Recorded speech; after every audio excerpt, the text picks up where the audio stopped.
been in this position. A lot of work done by thousands of people to get to this point. All our eyes focused on 2 now.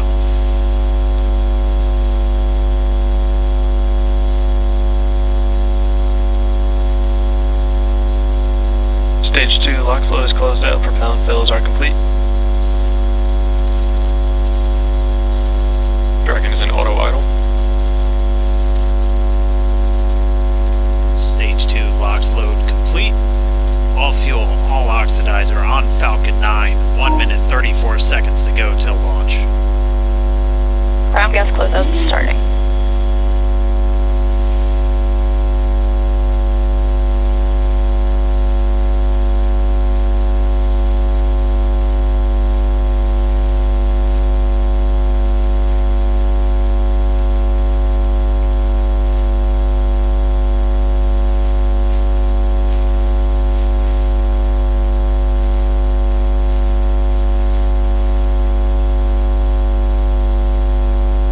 Falcon 9 is in startup. Dragon is in countdown. FTS is armed for launch. Under a minute now, the FTS, the flight termination system, has been armed. Just need to get ready. Dragon, SpaceX, go for launch.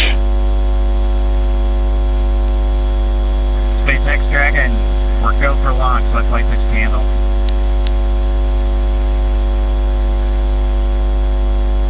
T-minus 30 seconds.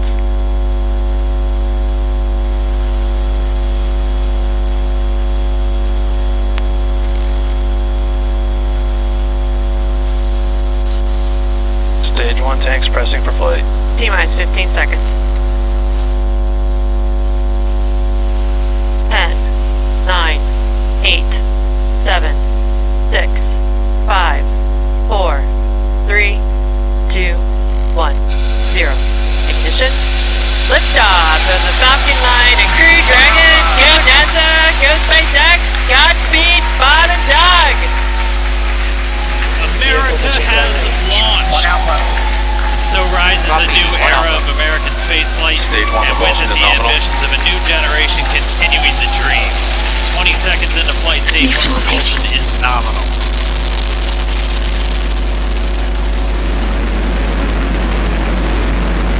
T plus 30 seconds into this historic mission. Flying crew on board Dragon and Falcon 9, and look at them go! Falcon power telemetry nominal.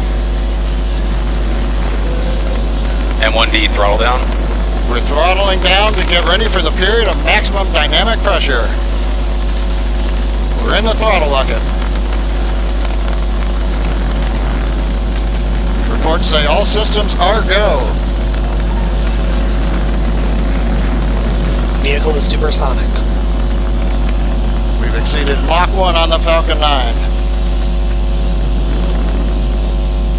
M1D throttle up. We're throttling back up to full power as we're through max Q. Copy 1 Bravo. And we heard that 1 Bravo call out. That's just the second abort zone that they're in. They'll continue to be on this until the first stage has done its job and they switch over to the second. At this point, Bob and Doug pulling about 2.3 Gs, 2.3 times the Earth's gravity, already moving at over 1,500 miles per hour. We've heard the call out for MVAC engine chill. That's getting the MVAC engine ready to light. That'll come at about 2:44 into flight. Right now, everything continuing to look good. Next major event coming up is going to be the triple. We'll have main engine cutoff of the 9 first stage engines, stage separation, and then ignition of the second stage engine to continue to carry astronauts into orbit. Coming up in about 20 seconds. M1D throttle down.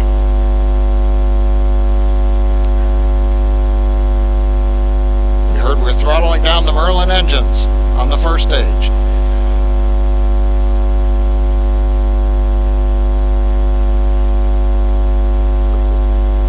And we have MECO. MECO. Falcon stage separation confirmed. Copy 2 Alpha. MVAC ignition.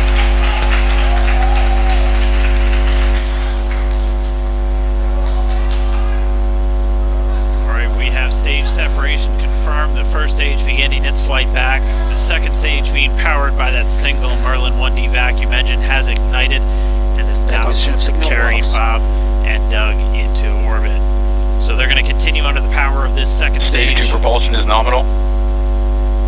which will cut off at SECO, or second engine cut off at about 8 minutes and 44 seconds into today's flight. So a little over 5 minutes to go still on this second stage. You heard the call out to Alpha, so they're now in the longest abort zone that carries them all the way from about North Carolina up the eastern seaboard almost to Canada. Things looking good though, getting good call outs, nominal propulsion on that second stage. Bob and Doug continuing to make their way into orbit.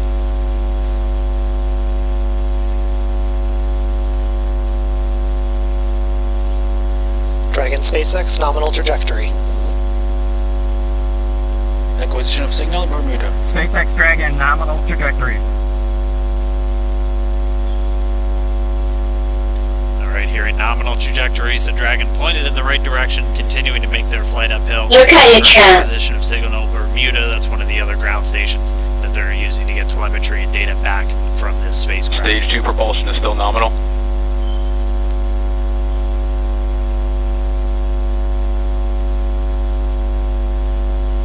Hello, hello, hello, hello.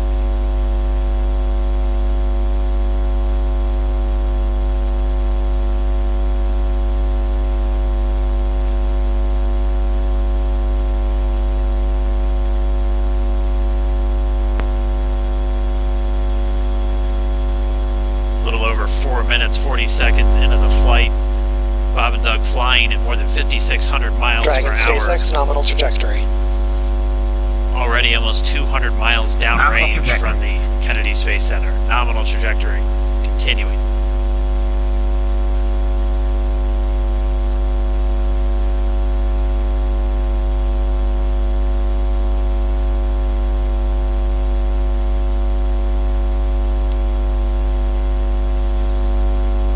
And while they continue uphill, looks like we are getting a view of the first stage as well.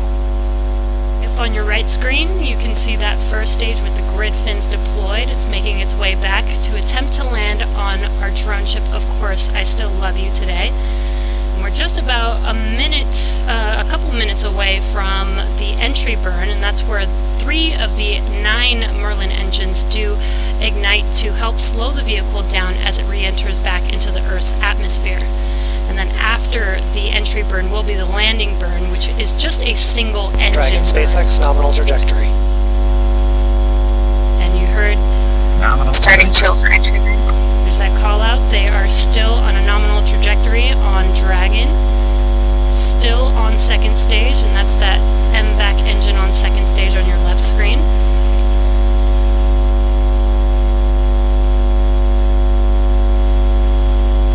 Again, on your right screen is that first stage booster coming back towards our drone ship, Of Course I Still Love You. We're about a minute away from entry burn. Meanwhile, that second stage continuing to power Dragon into orbit. Again, if you're keeping an eye on that timer, that's going to continue to burn until 8 minutes and 44 seconds into flight. So a little over 2 minutes from now, we'll hear the call out SECO. It'll then be a little Stage 2 under, or a propulsion little is still over, good. a little over 3 minutes until Dragon physically separates from the second stage of the Falcon 9 after the upper Dragon stage gets a SpaceX chance. nominal trajectory. Dragon Tappies, nominal trajectory. Continuing to check in with Bob and Doug as they are on a nominal trajectory. Just about 10 seconds away from that first stage, starting that entry burn on your right screen. We should be able to see that view live. Stage 1 entry burn started.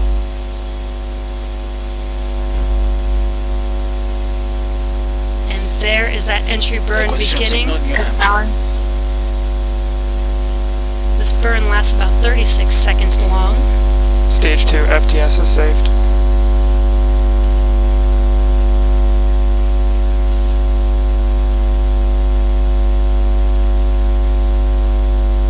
Well, that entry burn continues. We're just about a minute away from SECO. We'll have a number of events all happen in rapid succession. It'll be the second engine cutoff. Stage And 1 we'll entry be burn looking shut for down. that stage 1 landing burn shortly after. actually just within a few seconds of each other. Such a cool view on your left screen, seeing Bob and Doug on Dragon. Right now you can see the displays that they are seeing right now themselves. Terminal guidance. MVAC throttle step. We are coming up 25 seconds or so away from SECO, or second engine cutoff. This is also the point where Bob and Doug are experiencing their highest G-force. We're seeing the counter tick up to right about Stage 1.8. Copy, Shannon. You heard Shannon, so that just means they're in their final abort zones. If they were to abort at this point, it would either be an abort to orbit or to land off the coast of Ireland. Standing by for second Stage 1 landing cutoff started. confirmation. MVAC throttle step. MVAC shutdown. Stage 1 landing clear.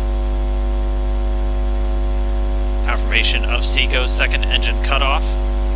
Now we are waiting for our first stage to make its way to our drone ship. Of course, I still love Dragon, you. SpaceX, nominal orbital insertion. Launch Is escape system confirmation is disarmed. nominal Dragon orbital copy. insertion. Nominal Stage orbital 1 landing leg insertion. deploy. What you're seeing on your screen is a live view of our drone ship, where our first stage will be coming down. Looks like we lost that live view, but we'll wait for confirmation of that landing shortly here. Falcon 9 first stage successfully landed. And there you can see on your screen, Falcon 9 has landed. This is the first Falcon 9 to carry humans to orbit, so very exciting for us. And as you can see on your right screen, Bob and Doug are still making their way to their targeted orbit. M1D to recovery 1. So exciting today. It doesn't stop. It does not stop. All right, we did hear again that call out good orbital insertion, so that means Falcon 9 and Dragon right now exactly where they're supposed to be. And we need a FRC on recovery 1. And it's right at about 12 minutes This is FRC. when Can you Dragon will switch over separate. to DCF9? Looks like we saw a 0G indicator floating around there. I know Bob and Doug owe us a little bit about what exactly that is that they brought up with them.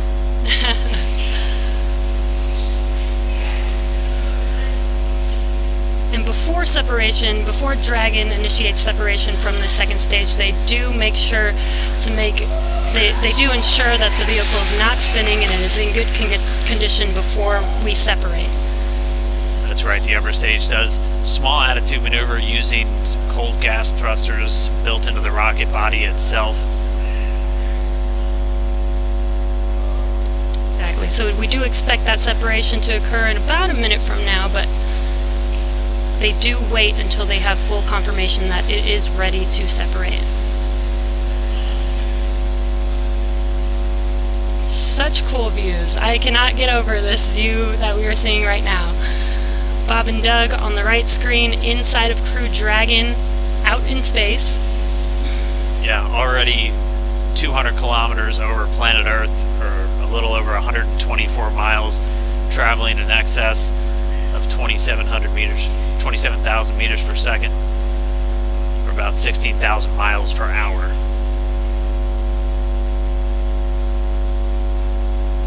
Again, we're just standing by. That separation event should be coming up shortly, and they'll begin a series of checks on the Draco thrusters that are going to be used to maneuver and then power Dragon on its flight to the International Space Station. Standing by for separation. Expected loss of signal, Wolves. It sounds like we had an expected LOS loss of signal with one of the ground stations. Waiting for confirmation now of that signal. Dragon separation confirmed. Dragon separation confirmed. There is a great view right in front of you Countdown of 1 is Dragon over. separating. Separation confirmed. And there's that call out. Dragon is now officially making its way to the International Space Station today. Dragon SpaceX with that separation call. We have a few words for you from our Falcon 19. Standing by. Dragon, Chief Engineer on Dragon to ground. Bob Doug, on behalf of the entire launch team, thanks for flying with Falcon 9 today. We hope you enjoyed the ride and wish you a great mission. Thanks, Lala. Congratulations to you and the F9 team for the first human ride for Falcon 9. And it was incredible. Appreciate all the hard work, and thanks for the great ride to space. Copy all. Oh, I'd Good luck. like to be proud of you guys and the rest of Some cold gas thrusters. Crew Dragon out in space.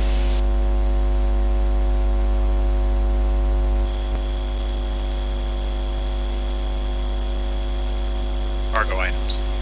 Dragon. Alright, so Bob and Doug are in And Dragon space. SpaceX, we confirm nominal Eclipse activation and service section Draco checkouts. Nose cone deploys in progress. Copy all. We're monitoring. The Corps here in Hawthorne giving the crew a heads up that we have confirmation the nose cone is deploying. So again, that nose cone is going to open up a little bit more than 90 degrees, goes up to about, I think, 105 degrees, and that's going to expose the actual docking ring and the hatch that they're going to be going through once they attach to the International Space Station, and also 4 of those Draco thrusters, we call them the forward bulkhead thrusters. They're going to be used for these major phase burns or firings of those thrusters to actually raise their orbit gradually over the coming hours. Also heard good activation of the Eclipse, that's the Environmental Control and Life Support System. That's everything controlling their atmosphere, just keeping Dragon a nice, safe, habitable environment where they're going to be living for the next 19 hours until they arrive at the space station. Right, exactly. And Falcon 9's job may be done for today, but the mission is not over. Crew Dragon's job is not done. As you can see, Bob and Doug are still inside Crew Dragon, making their way. It will be a 19-hour trip to the International Space Station before they dock tomorrow morning. And such cool views. I love that we can get these live views here and see and watch what they're doing now that they are in orbit. Yeah, it's incredible to just be looking over their shoulder, to be along for the ride. And we're going to be with them, and we're going to be with all of you the entire way for their journey to the space station. We're going to be covering live throughout. Bob and Doug will obviously have a sleep period where they'll get about 8 hours of sleep a little bit later today before they wake up for all of their final approach.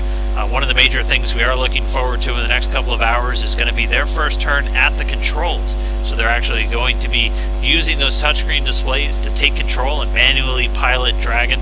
We'll walk you through what that's going to look like, and assuming we have some good ground station coverage, we'll be able to get views from right inside Dragon, looking over their shoulder as they manipulate the controls at the display. But I mean, we had a smooth ride uphill, both stages of the Falcon 9 doing their job, placing Bob and Doug in orbit. I mean, this is a day, this is a historical day. This is us kicking off that new era of spaceflight that we've all been talking about and longing for since the Space Shuttle program came to an end in 2011. Yes. And the weather cooperated. Yes. Second time's a charm. Right. Right, so day for the history books. As you can see, we have lost some live signal there, but the mission still continues, and we're going to send it over to KSC to continue broadcasting live with you. signal Newfoundland. Yeah, Jesse and Dan, we are just in awe over here. When I woke up this morning and looked at the weather forecast, I was like, man, we're going to be back here on Sunday, but we did it. And the room cleared out. Everybody was outside watching, and inside the lights were shaking, the cameras were shaking. Lauren came back in with tears in her eyes. This is really amazing. I can't believe it. I saw it with my own eyes. I'm a little bit speechless. Just so grateful that we got them up there, and there's a lot more to go. But I'm so happy they're safe right now. I'm just so happy. Yeah, Leland, you were talking about it. It's amazing what we can do when we work together. Yes, American astronauts on an American rocket from American soil, showing you what Americans can do when we come together as a team and blast Doug and Bob off to the cosmos. This is what it's all about, and their families and everyone is working together to take them up to space safely. So I don't know what to say. That rocket fuel is still in my veins, and I want to go get on the rocket. I know. Well, it's too late now. Maybe the next one. I know. But we want to go over to Daryl at OSB2. He's there with the administrator, who hopefully has more words than we do, because we're still kind of speechless. Daryl?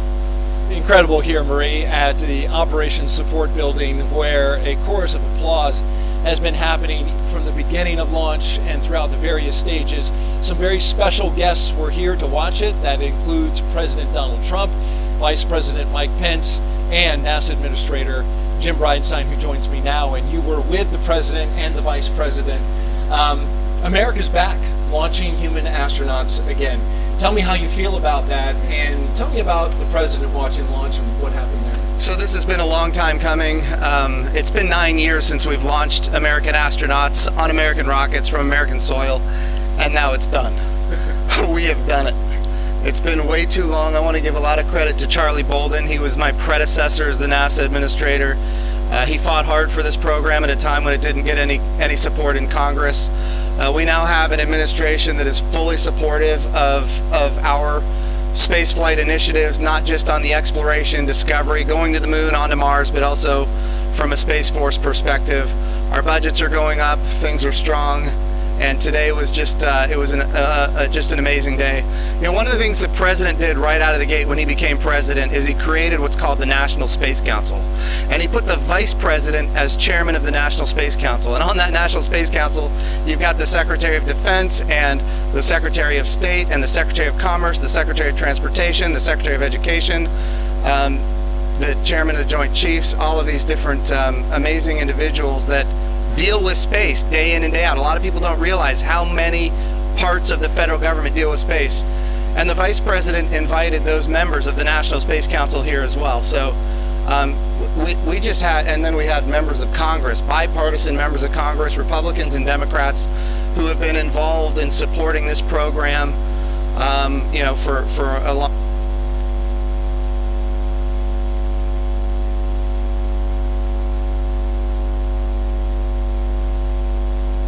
They're going to dock to the International Space Station tonight. I'm heading to Houston at the Johnson Space Center when that happens. So it's a bit of a relief. The nose cone is now open. It's now deployed, which means that you know, now we're going to go into some burns. We're going to have some phasing burns. We're going to have some you know, boosting burns, and we're going to get as much as we can in alignment with the International Space Station.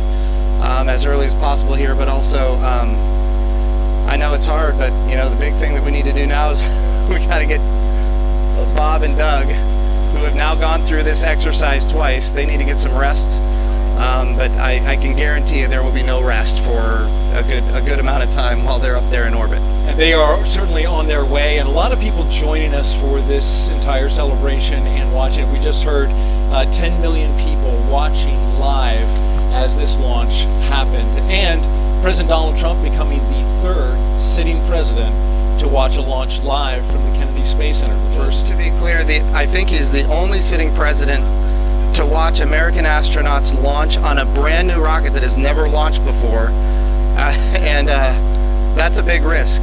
You know, he also said we're going to go to the moon by 2024. That means he's putting himself at risk to say, look, I'm going to be accountable.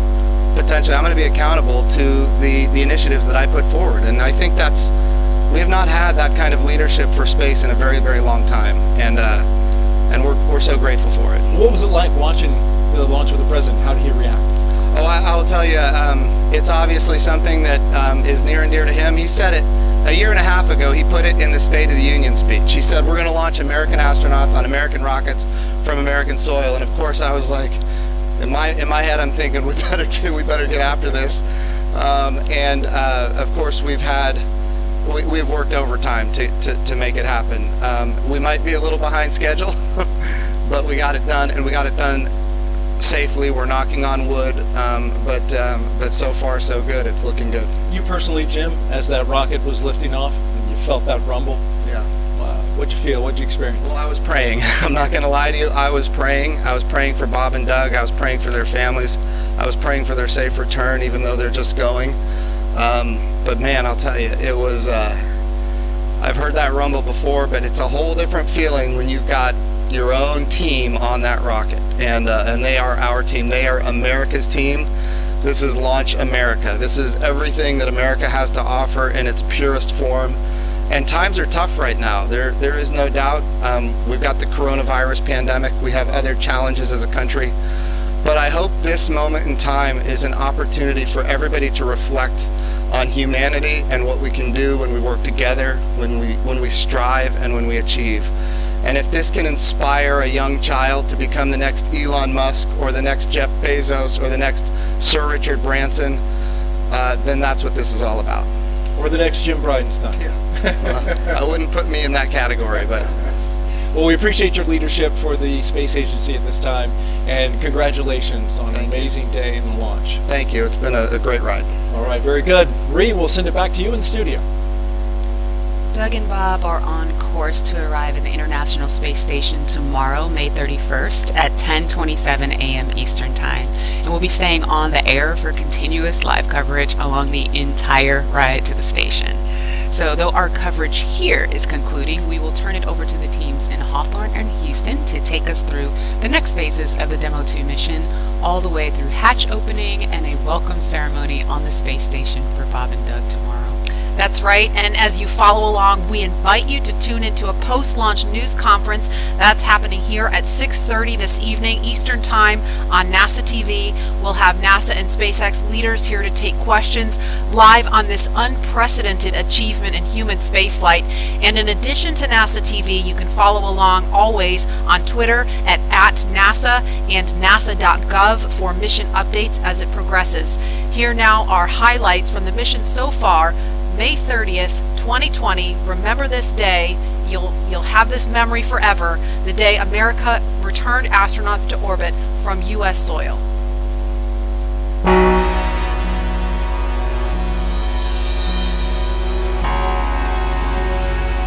Wow, we're making history again. Let's go.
thrusters on Dragon will fire for the approach initiation burn when Dragon is about 2.5 kilometers below station and just about 7 kilometers behind it.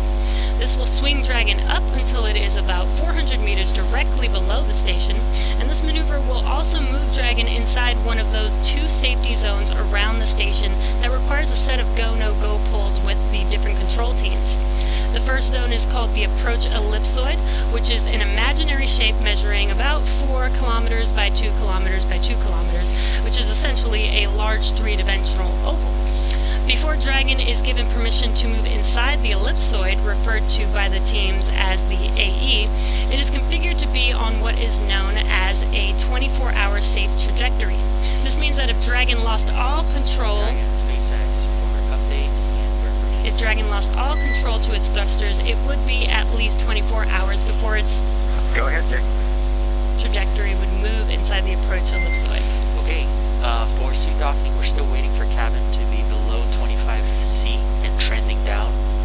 It looks like it's on the way there, but not quite. And the second item is during the burn, we may have intermittent comm and due to pointing, and this is expected.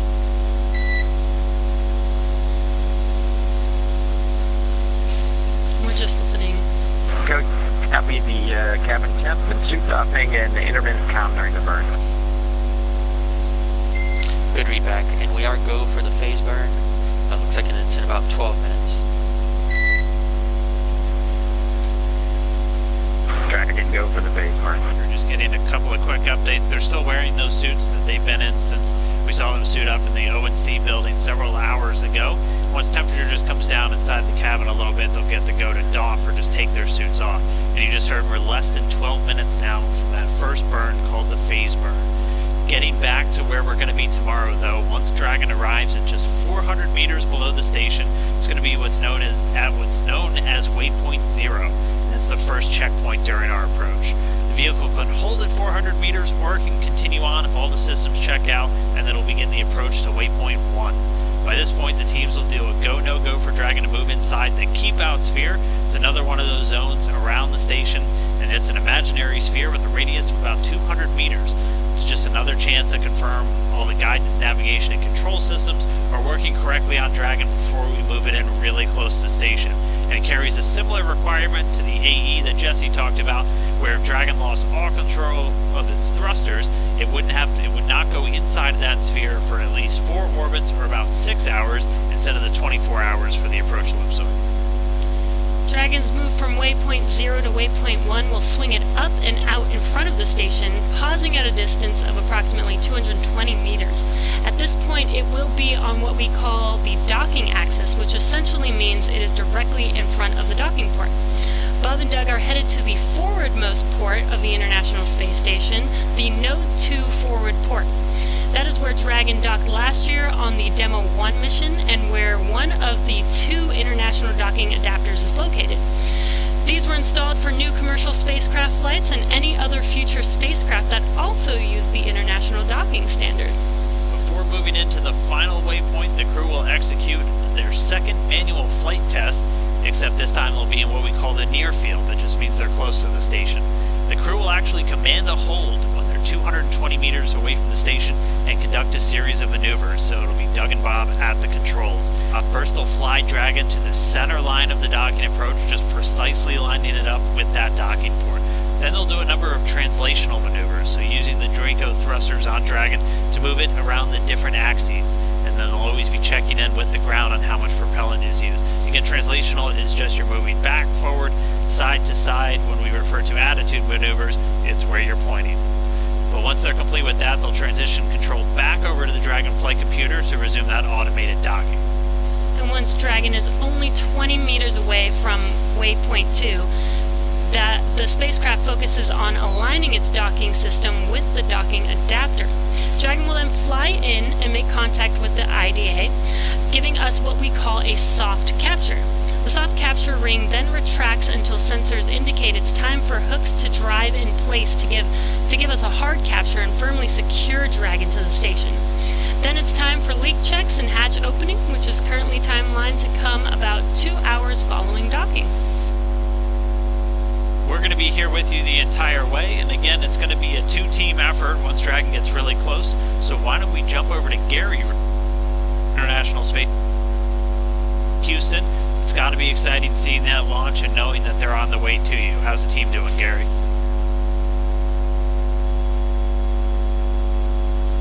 Dan, there is allotment from the room.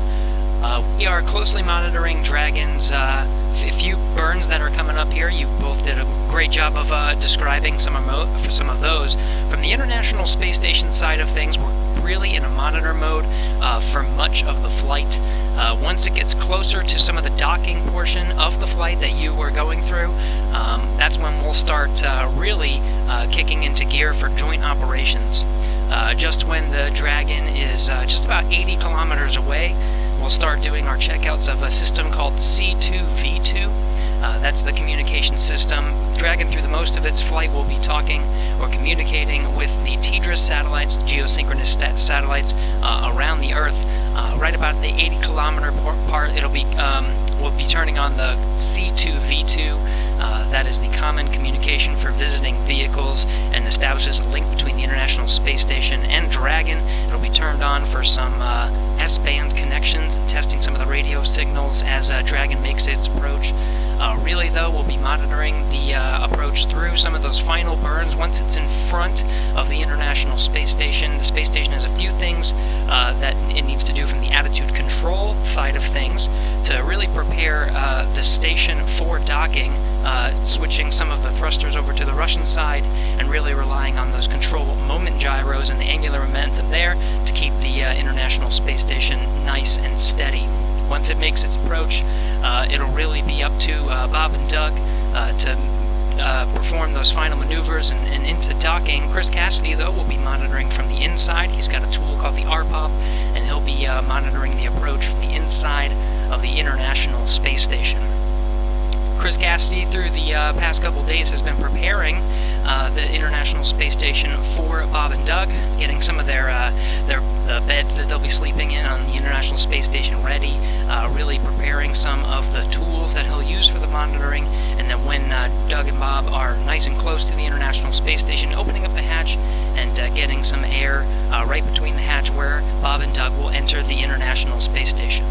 Everything's still looking good from the space station side of things. We should be exiting a loss of communication now and going back and getting some views from station. Still having great views from Bob and Doug incrementally. We'll be following right along through the duration of this flight until it docks just 19 hours from now.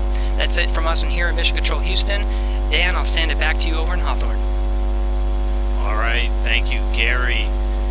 Now joining me here in Hawthorne, though, we'll get her a second to get mic'd up and everything, but SpaceX's Kate Tice, who was with us for Demo 1, we got to do the splashdown together. Now we're going to do kind of that initial flight on orbit with Bob and Doug. So Kate, thanks for jumping in. Yeah, absolutely. Hi everyone, I'm Kate Tice. I'm a senior engineer here at SpaceX. Really excited to be joining you for the Demo 2 webcast here with Dan, like he said, in front of mission headquarters here in Hawthorne. So like he was saying before, Dragon is going to be performing a couple of different things going on in the next few hours. We're going to have 5 major burns, but at the moment we are coming up to the first burn, which is the phase burn. And that's going to be, again, the first firing of those thrusters, those Draco thrusters. It'll be using both the forward bulkhead, so the ones that were uncovered by that nose cone, and also the ones around the service section or around kind of the bottom portion. And we've been looking at our timeline, and it's expected to last about 492 seconds is what they have it in there. So it's going to be a fairly long firing. And again, these are done just to gradually raise up the orbit. So essentially what we're doing is we're waiting until we're at the highest point of our orbit over the Earth. We're firing the thrusters, and that raises up the lowest point of our orbit. And then we just circle everything out with what we call a co-elliptic burn once we get back to that other side of the orbit. So they're going to just gradually do that over the coming hours until they're at the International Space Station. Then it's time for docking. Yeah. So, like Dan said, we have a total of 12 Draco thrusters on board of Dragon. In addition to the 4 bulkhead Draco thrusters, which we'll be using upcoming, there are 12 more Dracos in the service section, which is the area along the lower part of the Dragon capsule. These will be used in every burn and are primarily there to help maintain Dragon's attitude, which is especially important when doing the finely tuned approach into docking.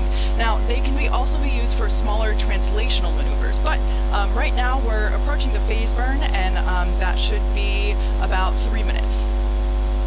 Yep. So we're just going to continue to stand by, wait for that phase burn. That'll be the first major on-orbit event since they've done all of their checkouts and the nose cone is open. And then we'll be standing by. We should be having the first manual flight test coming up in just about 50 minutes from now if everything goes well. So that'll be our first chance to watch Bob and Doug actually fly Dragon. And so, I mean, that's going to be really cool. Again, it's designed to fly itself the entire time, but it's the crew has the ability to step in should they need it, and they'll actually be stepping in and taking control. So they'll be flying a brand new spacecraft for the very first time. Yeah, something that I like to remind my friends and family, as we've been leading up to this launch for the last several days, this is a demonstration mission. And so, like that far-field manual flight test that we'll have coming up a little bit later, Bob and Doug, they're test pilots. This kind of mission is what they live for. If I remember correctly, it was 1981, Shuttle Columbia was the last time that we tested a completely new vehicle. So it's been a long time since anybody has had the opportunity to do a test flight like Bob and Doug are doing today and will be continuing to do for the next 19 hours. So that opportunity for them Dragon SpaceX for suit docking plan. That opportunity for them to take control of the Dragon capsule if, for some reason that they need to, that is one of the test objectives. Yeah, we're right now, cabin environments are stable. Our plan is to give you the go for suit docking after the phase burn. And we are seeing Draco Orbit 2, Draco 4 is a little bit low temperature out of family. We're not tracking any immediate concerns, but just wanted to make you aware that we are looking into that.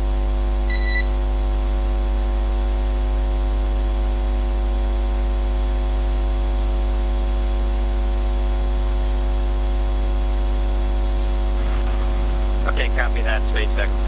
We'll plan on suit docking after the burn, and then the Orbit 2 Drake 4 is low temp. Good readback. Alright, so the crew is going to stay in their suits until after this phase burn, which we should be hearing start in just about a minute from now.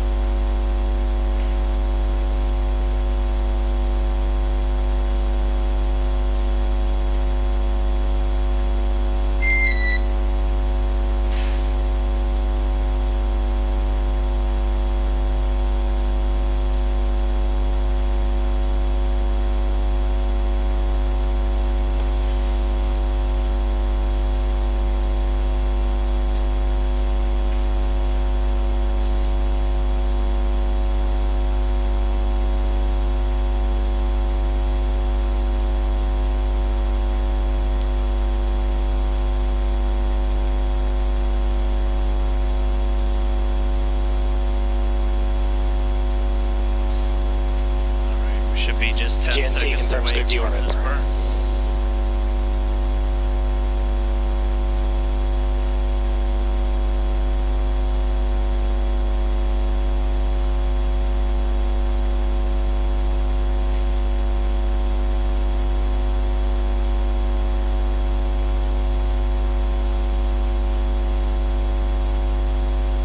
And we have confirmation the first burn is in progress. Again, this is the first of the 5 major maneuvers. This one's called the phase burn. Using those forward bulkhead thrusters, so just those 4 Dracos at the very top underneath the nose cone to do these what we call delta V maneuvers, so just big changes in velocity that we're going to do to gradually raise this orbit up over the coming hours. So we're watching some of the screens. We're able to see the burn is in progress. It's expected to last for several minutes, so we'll just keep an ear out, make sure that everything goes well, and we'll get a report pretty much the same time the crew does on how the burn goes. So we're really just looking for those words, good burn, after it's complete. Like we said, this is the first of 5 major burns that we will be performing over the coming hours. So this is basically the first major step in the free flight of Demo 2. Expected loss of signal, Diego Garcia.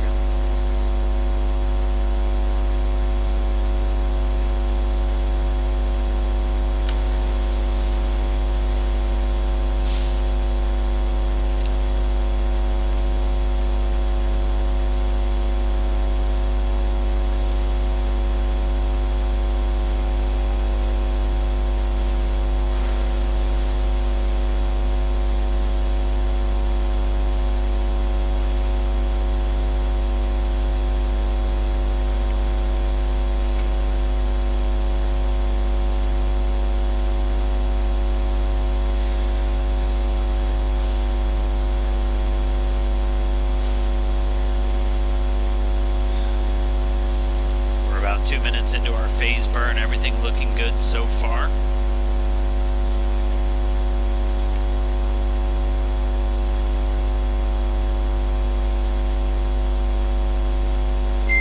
And Dragon SpaceX for awareness, burn is nominal so far. All right, we have confirmation that burn is nominal thus far. We concur, thank you. And again, Bob and Doug have insight into how this is going the whole way, just through those touchscreen control panel that they have right in front of them, those 3 screens. And when we get video inside the cabin back, hopefully as we're doing that manual flight test, you'll be able to get a really good close-up look at how they kind of have their window into Dragon itself.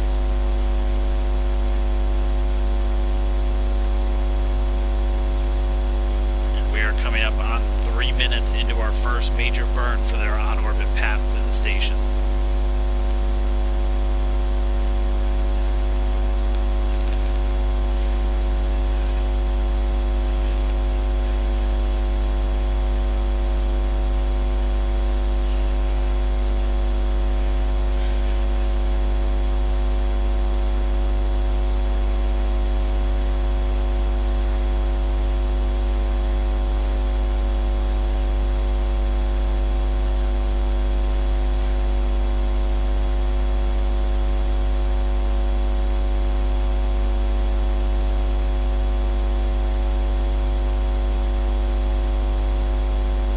Just now joining, we are 3 minutes 45 seconds into the phase burn. This is the first major burn.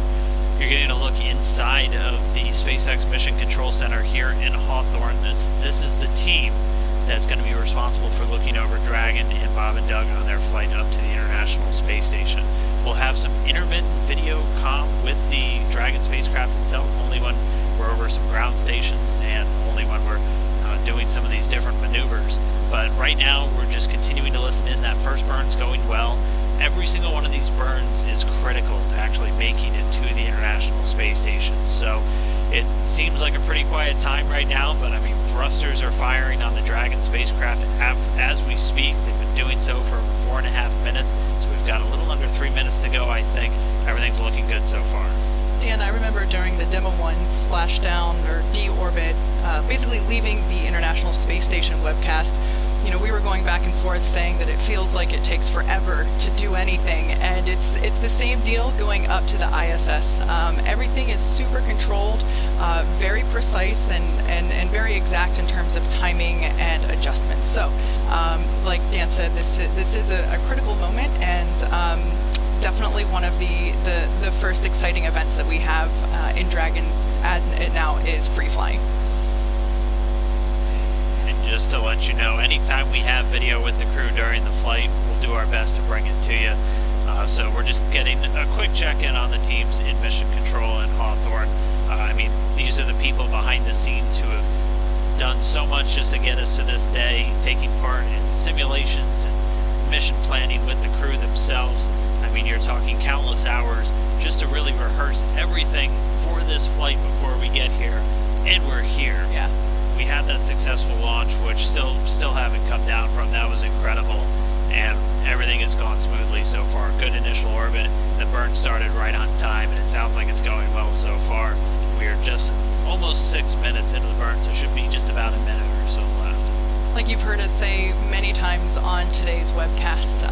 Prior to launch and after launch, Bob and Doug have rehearsed every single procedure with the SpaceX team for this mission. So everything that they're doing now and have done all day, despite the unfortunate scrub that we had earlier in the week, was just an extra practice test, which was awesome. But it was nothing new for them. They had rehearsed everything, and same goes with this. All of the procedures that we are running through now, and will continue to run through all through the duration of the mission. Bob and Doug have, they are super familiar with what's going to happen and what they're expected to do.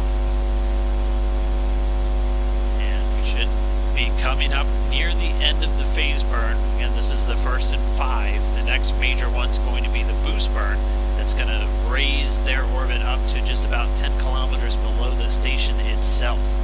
And so they're just going to get closer and closer to these incremental steps. And you'll see in this graphic that when they do these burns, it looks like they're kind of doing a little bit of a loop-de-loop. This graph is in relation to the space station itself. So on one axis, the Y, you have how far below you are, and on the X, how far behind the station you still are. It's not perfectly to scale.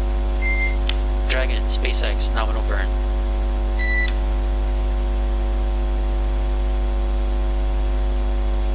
Nominal burn.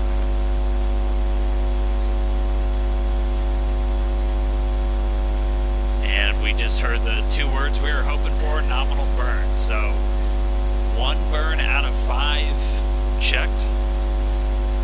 And so that was the first one. The next one coming up is going to be the boost burn in about an hour and 24 minutes. Before they get to that, though, we are going to be looking forward to that manual flight test where they're going to be taking the reins and they're going to be taking control of Dragon itself. Yeah, so in preparation for that moment, I highly encourage you all to check out the simulation that we have on SpaceX.com.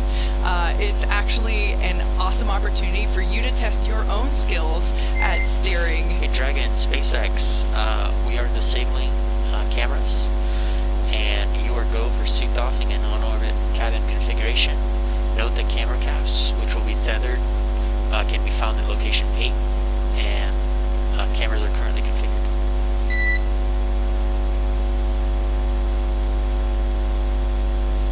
Yeah, so as I was... Okay, very happy suit doffing in work.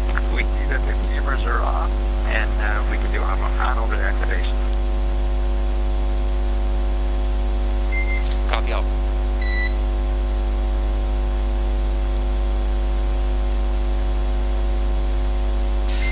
And Dragon, also at your convenience, if you can confirm the gas detectors are off, location 14.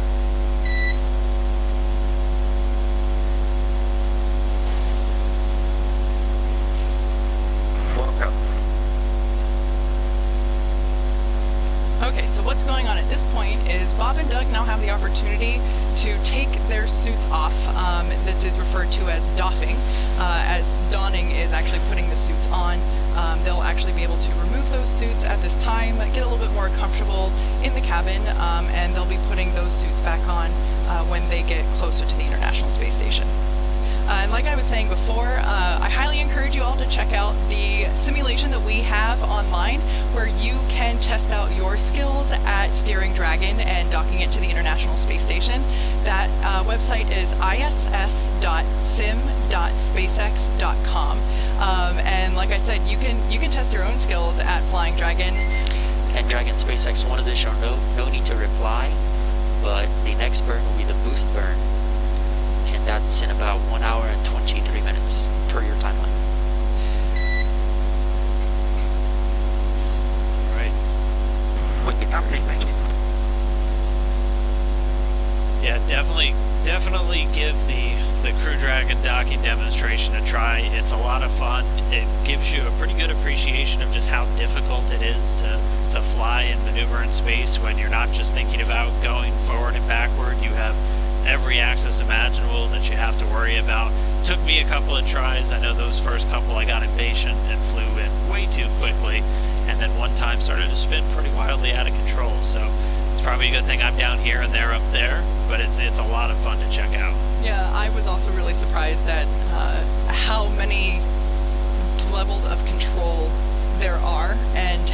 difficult it is to actually get them all to work in sync at the right speeds. Of everyone that I've spoken to that has tried it out first, it's unanimous. Everyone went too fast the first couple tries. I was the same. Although by my third or fourth try, I'm happy to say that my decades of Star Fox 64 training finally paid off, and I did. I managed to dock to the station after practicing a few times. SpaceX Dragon. Check. And Dragon, you were a little broken, but I did copy you.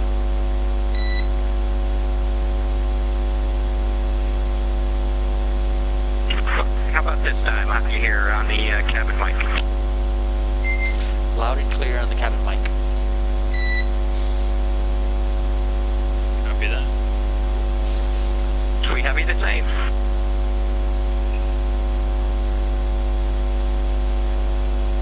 Well, with that first burn nominal and out of the way, the next one coming up in a little over an hour and 20 minutes from now, the next thing we're really going to be looking forward to is this manual free flight. So as we've said quite a bit, Crew Dragon is designed to fly fully autonomous, meaning the spacecraft does all of the navigating and burns to the station all on its own. There are manual override controls, though, on the spacecraft that enables the astronauts to step in, take control should any issues arise. And to test out those controls, Bob and Doug are about to do the first of 2 planned manual maneuvers inside Dragon. So they'll be using the touchscreen controls that we've seen at various points in the webcast, the crew display panel, and they'll practice putting Dragon in what's known as LVLH attitude. LVLH, or local vertical, local horizontal configuration, means that they'll use Earth itself as a guide and reorient Dragon with the nose cone pointing forward and the bottom of Dragon, and at the bottom of Dragon, at least from where Bob and Doug are sitting, the Earth will be directly below them. So think of it as they'll basically be putting Dragon in the same orientation as an airplane flying over Earth. And they'll be taking this manual control, but they'll stop one step before actually sending the command of their attitude adjustments to Dragon's flight computer. So the flight computer itself is still going to continue flying Dragon, and as soon as they're done, they'll hand control back over. The flight computer will reorient Dragon, and it will continue on its way. It's going to fly in a whole bunch of different attitudes on the way up to station. Unlike the space station pretty much only flies in that LVLH. It's pretty much always going the same direction. But that's because it's got very big joints for the solar arrays to rotate around. For Dragon, they'll have to maneuver the trunk to charge the batteries, maneuver to sometimes communicate with the different satellites, depending on which antennas they're using. And so this LVLH will just be a test for this manual flight test. Exactly. Like we said before, there is that simulation online where you can check it out for yourself. Yeah, definitely get a chance to go pilot Dragon. We're going to be seeing that tomorrow morning. It was surreal when we got to see it on Demo 1 with Dragon coming in. We've got some great cameras right on that docking port where Dragon's going to be pointed. It's going to be really exciting to see them come in for that final approach. Dragon SpaceX, no response required, but we are going to be enabling branch 2 of the helium system. This is expected to be done on orbit to protect first crew.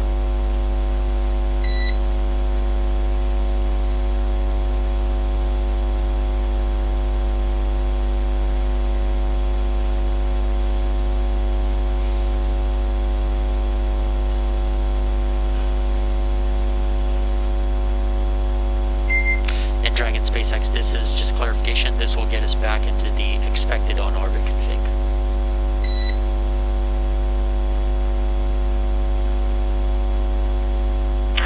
Dragon copies.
And if you're just now tuning in, you missed the launch, so you might want to head online and make sure you go back and check that out.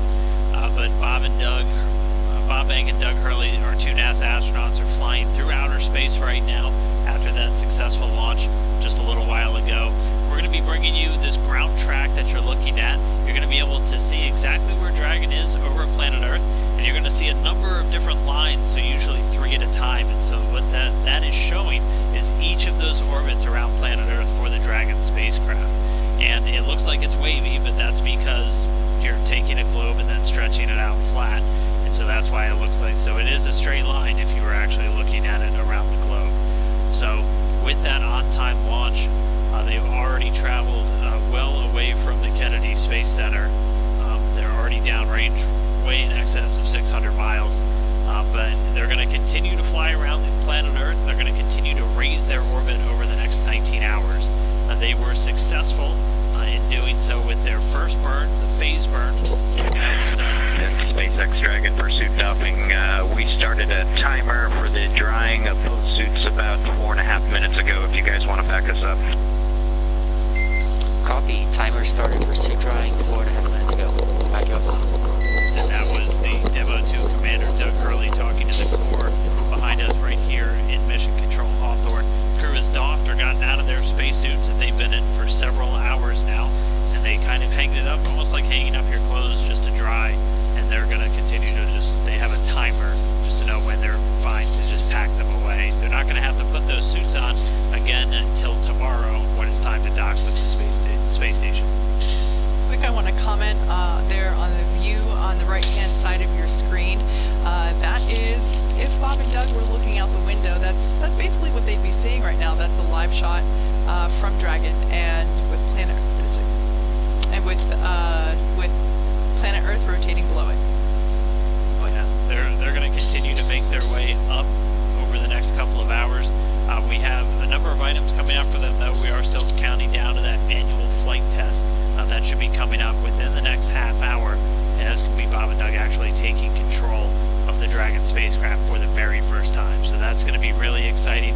Hopefully we'll get some video inside of the cabin. We'll have video inside the cabin anytime that the crew is ready for us to come on board. And anytime we have connection through ground stations, through SpaceX's worldwide network of ground stations to communicate with the spacecraft.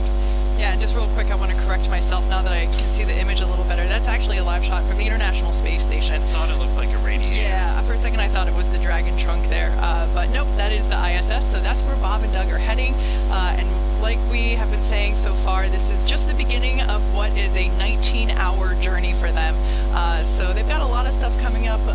Like we've been saying, there are 5 main burns. We've completed the first of those 5 main burns, and they will be going to sleep in a while. Well, they'll eat first, and then they'll get to sleep. And that sleep portion of the mission is actually really important because we need them to be really well rested and comfortable whenever they start doing the approach phases to the International Space Station. So they get scheduled 8 hours, if I remember correctly. And I mean, you can see whenever we had the views inside of Dragon earlier, you can see that SpaceX Dragon 4.300 is complete. Copy. 4.300 complete.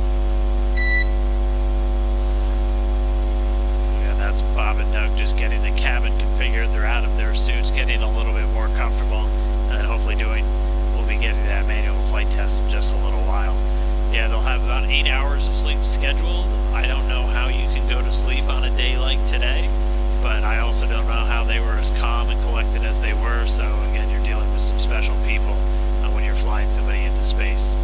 For sure. And as we saw from our views inside the cabin earlier, they will be sitting in a sitting position while they're sleeping, whereas on the International Space Station they have a flat bed, if you will, that they get strapped in. So the sleeping situation that they have for their ride on Dragon is definitely a little different than what they'll have on their longer stay on the International Space Station.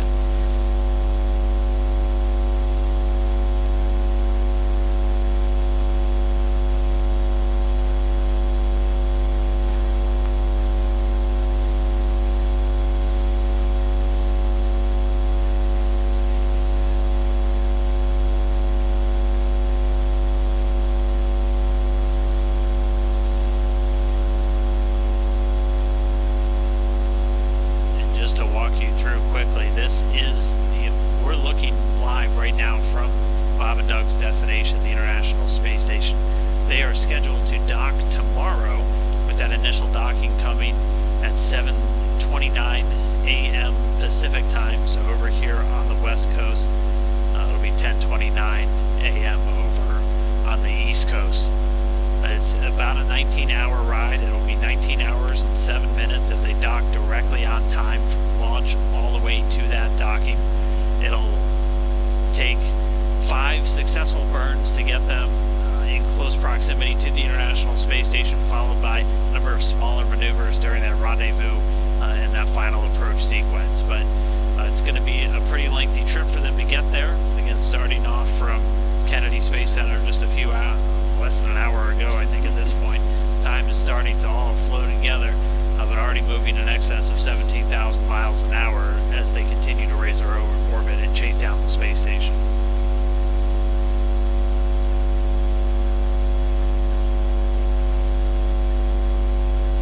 And once they get there, they're going to be joining the Expedition 63 crew already in progress. There's NASA astronaut Chris Cassidy, the current commander. He's on the right there of that photo. And then he was joined right now by 2 Russian cosmonauts, Anatoly Ivanishin and Ivan Wagner. They've been on board since they launched from the Baikonur Cosmodrome just several weeks ago. Right now, only a 3-person crew on board. That's one of the major reasons we wanted to get this commercial crew capability online, because we're no longer flying 4 Soyuz spacecraft a year. We're only doing 2 a year, and so we need these commercial spacecraft, Dragon now in orbit, and eventually the Boeing Starliner to begin carrying larger crews up to orbit. So they're going to be joining them. Chris Cassidy, the current commander of the space station, is going to welcome Doug and Bob on board, and they'll be residing inside what we call the USOS segment. It's kind of the half of the station. Dragon SpaceX for suit drawing, low priority.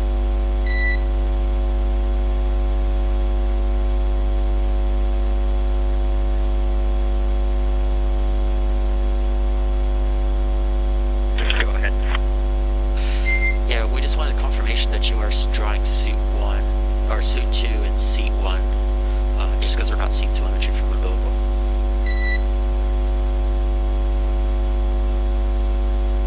Yeah, that's affirmative. My suit from seat 2 is in seat 1, and it's hooked up, and we've verified airflow. Copy. Thanks. And at this point, the crew is out of their suits and they're drying them, so they're actually reconnecting them to the umbilicals of the seats that they're not using. You heard them refer to seats 2 and 1. If you were looking inside the Dragon capsule, it goes seats 1 through 4 from right to left, so it's a little backwards. Doug Hurley is in seat number 2, that's the commander's seat.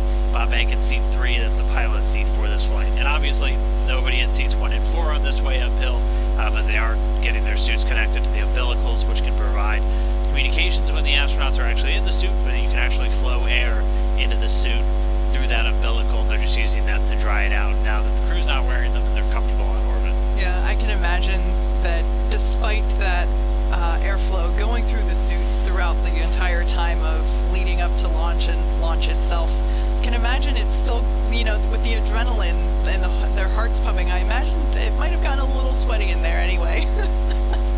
Yeah, doing a little bit kind of like hanging your laundry in space almost, but they're going to be out of these suits for the next several hours. They'll be able to get a little bit more comfortable in the Dragon capsule. They will be wearing them again when it's time to dock, though. We typically have astronauts suit up anytime they're in a dynamic operation, so that's obviously a launch, anytime you're docking or undocking from the spacecraft, and then definitely on that re-entry and landing.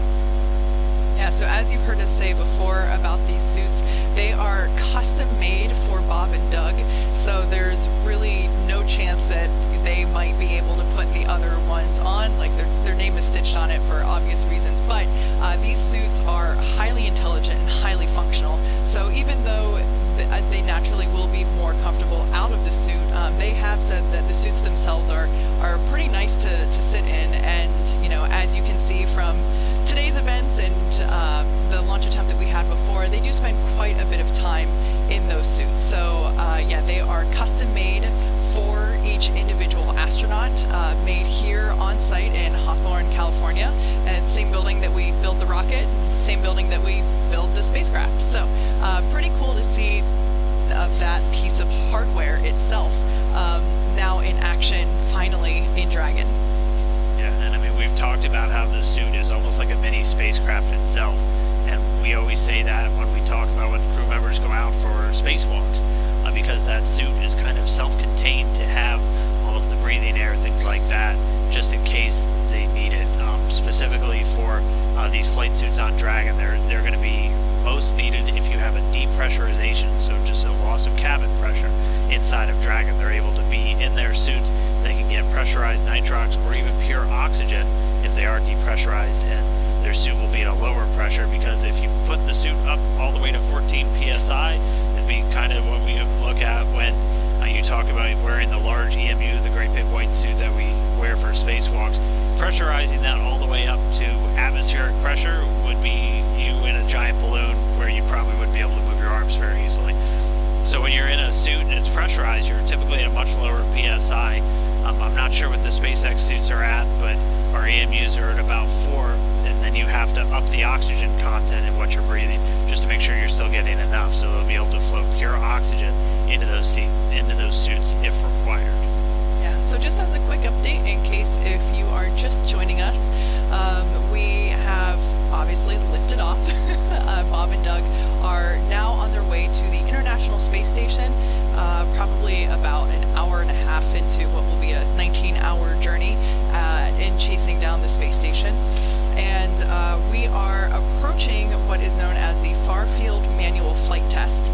And this is basically the opportunity that they'll have to take back control of the Dragon capsule and just perform the ability to pilot it manually.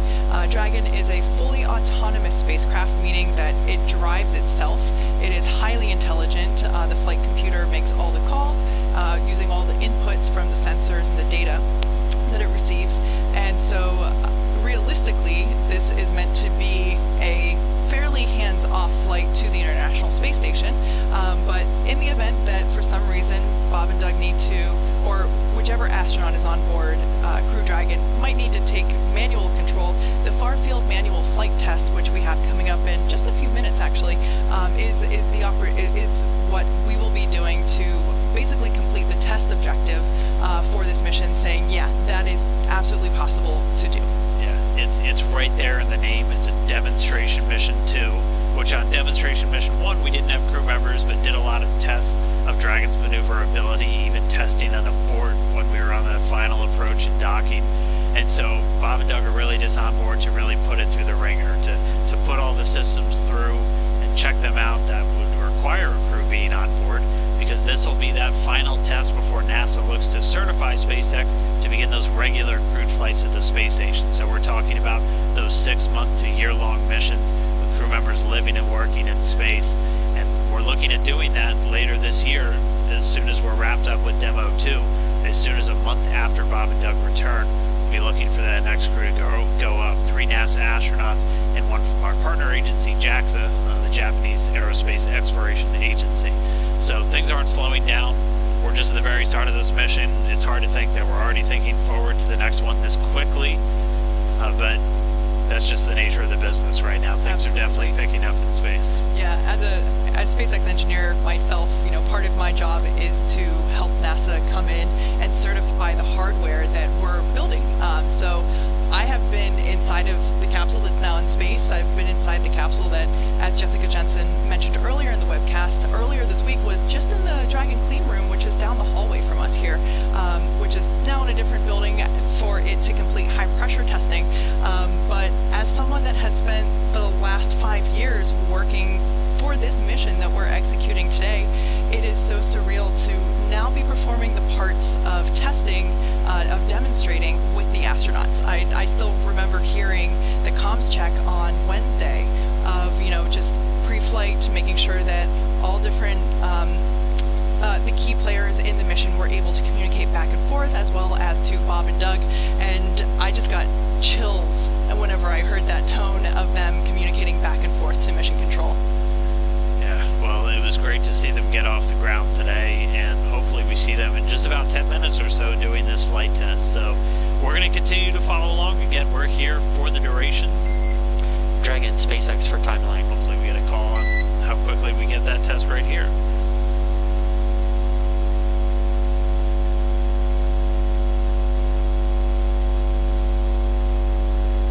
Go ahead. Okay, just for awareness, we have the manual flight demonstration here in about 10 minutes. As soon as that is complete, you have your go to step into your meal 3, and just to be aware that the boost burn is at 2142, so those 3 events are going to be pretty close in succession.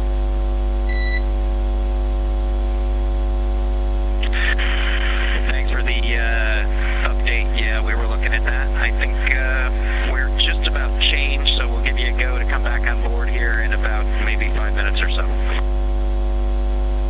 Copy that. We'll be standing by. And also at your discretion, you can also de-stow the floater camera. And this is just prior to 2238.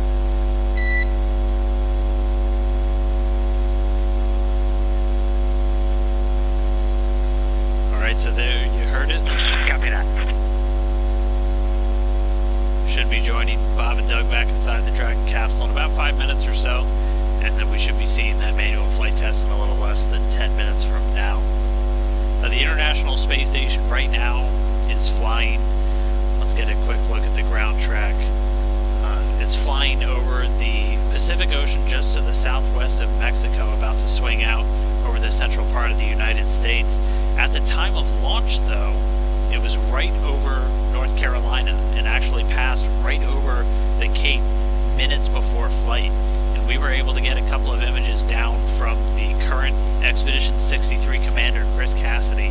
This picture is of that pad, 39A, at the Kennedy Space Center with Bob and Doug still on the launch pad, the rocket still there, taken 2 minutes before the launch. That is incredible. He was able to send a couple of them down. So, eagle eye for Chris Cassidy to snap these. We literally just got these down, so we wanted to share them with everybody. But the space station was flying directly over at the time of launch.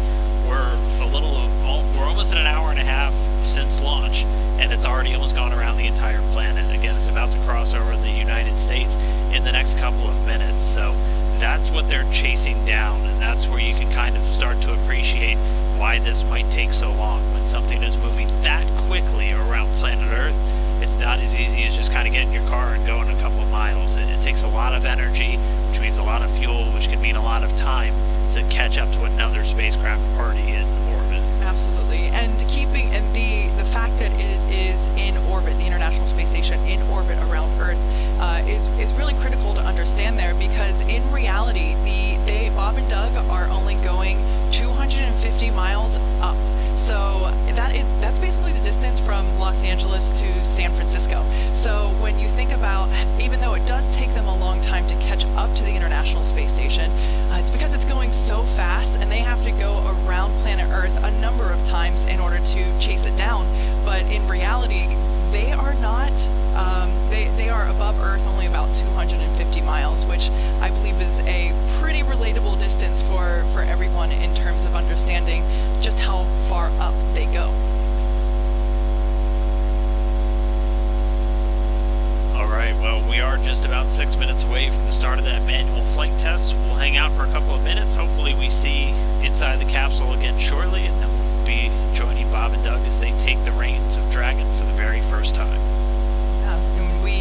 And that timer for the suit drying, we should be getting confirmation of that. SpaceX Dragon for suit drying. There we go. Dragon, go ahead. Jay, our timer shows about 23 minutes for suit drying, and we're holding in 5 Bravo decimal 7 in for your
are just now joining us, we did launch successfully 3:22 p.m. Eastern Time. So it was a flawless ride uphill. We got them right into their initial orbit. We've already done the first of our 5 major burns to get to the International Space Station. That face burn being done successfully on time. We're standing by for the manual flight test coming up in the next couple of minutes. SpaceX Dragon, you guys are welcome back on board anytime. Copy all.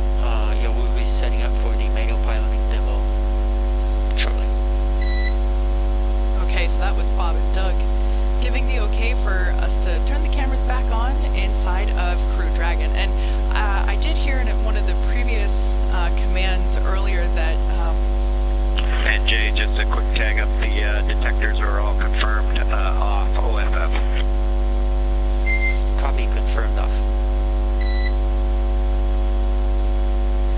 I did hear earlier that they got the okay to unstow the floater cam, so maybe if we're lucky, we might get a little bit of a hello from Bob and Doug. Fingers crossed. It's going to be incredible to see this flight test, though, because, I mean, imagine if you were sitting in the cockpit of like an F-18 the first time somebody flew it or something. I mean, these are test pilots piloting a spacecraft, and we're going to be looking right over their shoulder, and that's an incredible feeling. I'm really excited to see this and to just really be with them their whole flight up to space. They'll have this, and then we'll have another burn coming up in a little less than 50 minutes from now. That'll be the second one. Will be a boost burn to really raise up that orbit as they begin to chase down the International Space Station. Then for the rest of the day, the crew doesn't have a whole lot. They'll have their evening meal, which we'll go through in a little while, and then it'll be time for bed. They'll have about 8 hours scheduled for sleep, and then they'll be able to wake up tomorrow and do that final approach and docking to the International Space Station. So it's already been a long day for them. They've only got a few more things, and then they'll be able to kind of kick back and enjoy outer space for a little bit. Yeah. And like we said before, this far-field manual flight test that's coming up is the opportunity for them to is the opportunity for Bob and Doug to take manual control of the Dragon spacecraft, just to demonstrate that it is possible to do so in the event that they need to steer it themselves. This is a demonstration mission, so this far-field manual flight test is actually one of our big test objectives for this mission. So that'll be really exciting to see. But touching on the point that Dan said, which, by the way, that test should be coming up in a... And Dragon SpaceX, for awareness, we're back on board. Dragon copies, welcome aboard. All right, so that was the confirmation that we should be getting camera views inside the cabin once again. And there we got them. So we can see they're looking at their touch screens, preparing for this manual test that will be coming up in about 30 seconds.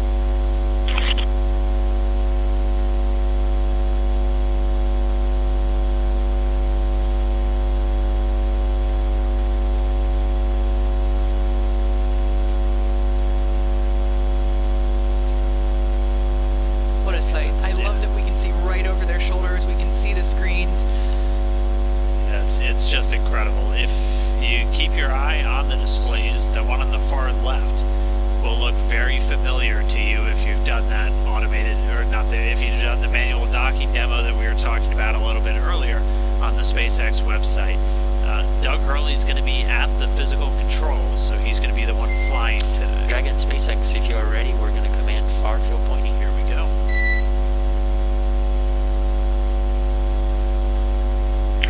We are ready.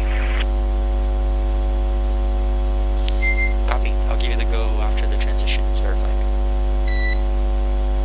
So again, they're going to put Dragon into a far field pointing. So they're going to put it into a special configuration just to let the flight computer know that, hey, this manual flight test is happening, and then the flight computer won't be trying to fight it or adjust the attitude at any point during this. And again, all of the inputs that Doug is going to make as he's doing the manual flying, they're not going to send those final commands to the flight computer. So when they're done, the flight computer takes back control of the spacecraft, continues flying on its way to the station. Yeah, so I would imagine that right now they must be really excited to conduct this test. Bob and Doug are test pilots. This is what they live for, and for them to have the opportunity to test out a completely new vehicle, this upcoming test is certainly something that I'm sure they've been looking forward to. So we're just going to continue to stand by. We'll get this test started. We'll be hopefully over their shoulder the whole time, and we'll bring you the results after it's concluded.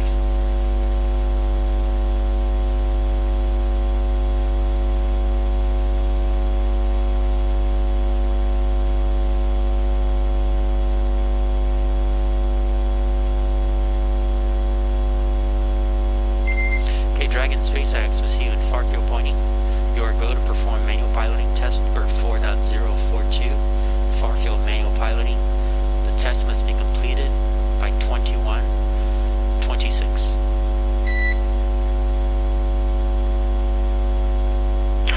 Okay, we copy. We've got to go for 4.042. We'll put that in work and understand the test needs to be completed by 21:26 Zulu. Good read back.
This is Mission Control Houston. For those of you watching, Bob and Doug are inside the Crew Dragon vehicle performing the manual flight test. You can maybe see a little bit on the front screens here from the inside cabin. Bob and Doug manually piloting the Crew Dragon. They're in something called local vertical, local horizontal. If you were to orbit around the Earth and not be in LVLH, you'd pretty much be staying at the same attitude as you orbit the Earth. The LVLH attitude pretty much points you towards the horizon, so you can follow the horizon as you orbit the Earth. This is a demonstration that Bob and Doug are conducting now. In the event that they were to take manual control, they can regain their attitude, point it towards the horizon of the Earth. Everything seems to be going according to plan. You can hear some of the Dragon teams saying they might be smiling a little bit as everything's going towards the manual flight test, and right according to plan. They had trained for this a lot on the ground in various simulations. Doing this manual test in orbit will give a nice relative perspective on how the Dragon performs in simulations versus the real thing. This is the first of 2 manual flight tests, the first one being a far field demonstration pointing toward the horizon of the Earth. It's called far field because it's far from the International Space Station. There's one more called the near field, and it's, you guessed it, close to the International Space Station. Dragon will point its way towards the International Space Station and perform a manual flight test, essentially changing its orientation in various axes, X, Y, and Z, and making sure that control is as expected. That coming up a little bit closer to docking. Right now, everything's looking good for this manual far-field flight test. From here in Mission Control Houston, we're watching very closely. Back over to you over in Hawthorne. Hey, thanks, Gary.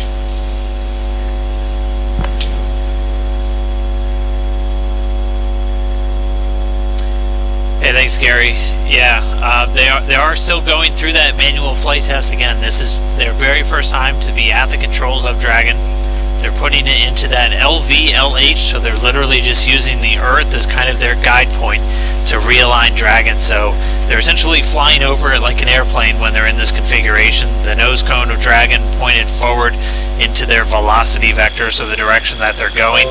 And then the bottom of the spacecraft, or essentially where Bob and Doug's feet are when they're in their seats, is pointing back down towards the Earth. So they're just sending commands to the thrusters, primarily those service section thrusters. There's 12 of them around the lower part of the Dragon spacecraft that are used for what we call attitude control, which is what they're testing out right now. And they're just going to continue to do this, and this is really their last major task for the day.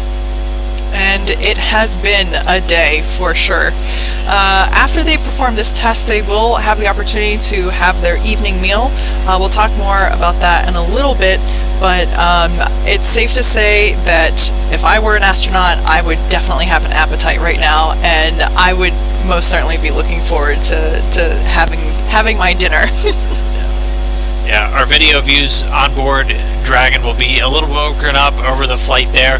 We'll obviously get a lot of great views of the spacecraft on its final approach to the International Space Station tomorrow morning, which we are going to be looking forward to. Again, it's about a 19-hour trip from launch till docking. We'll be looking forward to that docking tomorrow morning.